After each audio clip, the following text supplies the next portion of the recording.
मित्रांनो, हा व्हिडिओ अतिशय महत्त्वाचा आहे. प्रत्येकाने आवर्जून पाहावा आणि आपल्या मित्रांना शेअर करावा असा आहे.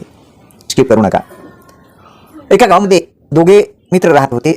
एकाच शाळेत त्यांचे शिक्षण झाले आणि एक जण 10वी मध्ये टॉप केला आणि एक मित्र फेल झाला.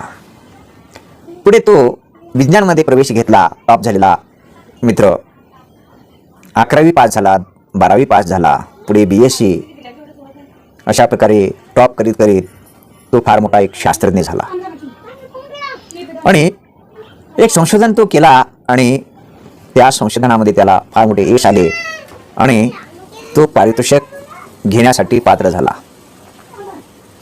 फार मोठी सभा, फार मोठा कार्यक्रम त्या ठिकाणी आयोजित करण्यात आला आणि पारितोषिक घेण्याची वेळ आली आणि तो मित्र पारितोषिक घेण्यासाठी गेला आणि पारितोषिक देण्यासाठी फेल झालेला मित्र मंत्री म्हणून त्या ठिकाणी उपस्थित होता आणि तो हळूच कानामध्ये म्हटला, अरे मूर्खा, माझ्या हाताने पारितोषिक घेण्यासाठी इतका तुला अभ्यास करावा लागला.